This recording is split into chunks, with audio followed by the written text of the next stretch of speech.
Hi, Cheryl. I'm noticing your comment about Sharon. I was kind of happy to see her here, too. So we're all welcoming Sharon tonight. But yeah, Sharon, it's funny because the thoughts in the mind that you were just describing were some of the thoughts I had in my mind. What I seem to be focusing on my mind today, so I was willing for what I do not want, is I was feeling like I was drowning in too many things to do and not enough time to do it in.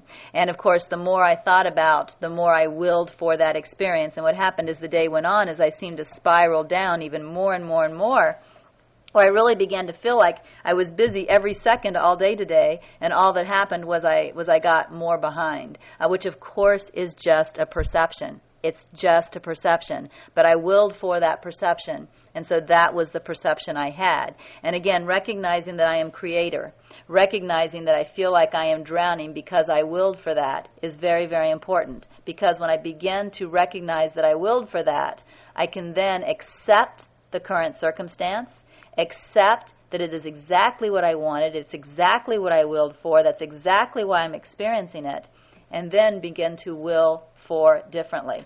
And in my mind, the way that I will for differently is to trust every moment and trust every future moment. Trust that exactly what I'm doing right now is exactly what I'm supposed to be doing right now.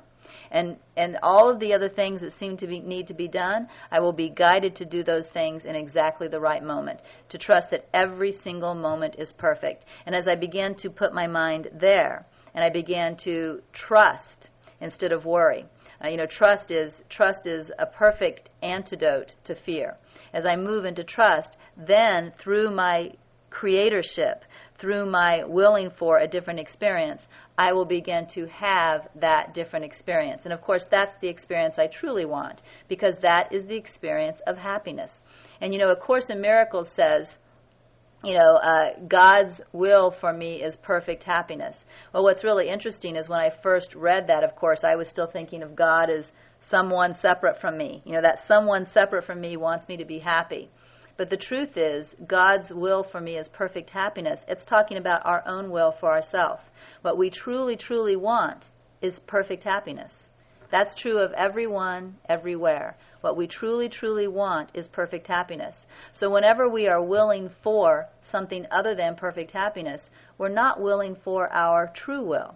We're not willing for our true will. We're really willing for a continued experience of the tiny mad idea, which would be what would it be like if everything was different than it is? But it's just a decision. It's just a decision in the mind that changes that over. It's just a decision in the mind, which A Course in Miracles also calls a shift. When I recognize and accept that my current experience of unhappiness is coming from me, it is only coming from me, which again is what the Responsibility for Sight section teaches. And a lot of people resist this idea. I know this because it's been taught through me by Holy Spirit, because it's what's being taught to me.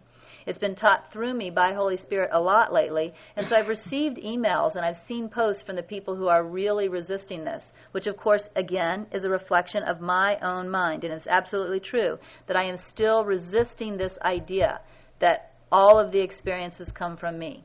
And it's really important that I notice I'm still resisting this idea, because when I recognize that I'm resisting it, I can accept that I'm resisting it, and that's the beginning of letting go of the resistance.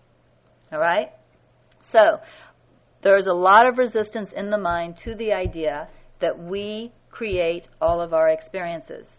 So if we accept the resistance and then begin to give our willingness to accept every experience as it comes, no matter how much we seem to not like it, accept that it came through to us through our willing for. Holy Spirit will even begin to show us in the mind. We don't have to go on a witch hunt looking for it. Holy Spirit will show us through some instant realization. We'll literally start to remember when we willed for it. We'll literally start to remember, yes, I remember 2 days ago when I was focusing on these thoughts. This explains why I'm having this experience now. And then we begin to accept that we really are creating our experiences, even the experiences we don't like. Then we remember our true will. God's will for me is perfect happiness. That's a description of my true will. My will for me is perfect happiness. That is what I really want. And can you guys hear me? I'm noticing Laura Blue says, ask Regina, she is making the sound. What sound am I making? Or is he just being silly? Okay, you can hear me. Good. Okay, perfect. Okay, so God's will for me is perfect happiness. That is my true will. Is that what I am creating now? That is not what I am creating now. Do I want to change my mind? Yes, and begin to shift. And again, the Holy Spirit gave me a wonderful tool to shift. Instead of holding the image in my mind of some future failure, for example, hold the image in my mind of what I truly want, which is happiness in that situation. Instead of imagining coming into Pal Talk and absolutely blowing it, imagine coming into Pal Talk being completely relaxed, only the Holy Spirit speaking through me, and then being completely amazed later by exactly what came through me. Laura, do you have anything you want to add? No, it's just perfect. I'm in awe of this teaching. I love it. Thank you. Yeah, and Sharon is saying, what you're teaching, Regina, is very hard for me to accept at times, yet I know that is how it is. And Sharon, that is a complete reflection of my mind right there. You are definitely an idea in my mind, and I am an idea in yours, because we're a perfect reflection. It is also hard for me to accept at times, which is why the Holy Spirit is teaching it to me over and over and over again. Yet, like you, I know this truth. And this is why I continue to give my willingness to accept it more fully. And that's exactly what I'm doing now, is giving my willingness to accept it more fully, because I resist it, yet I know that it's the truth. And so all I can do is recognize my resistance and continue to give my willingness. Willingness is the antidote to resistance. It's wonderful because Holy Spirit has been giving us lots of antidotes. The antidote to fear is trust. The antidote to resistance is willingness. The antidote to judgment and rejection is acceptance. And in fact, probably another thing that Laurent and I will be talking about on October 6th and 7th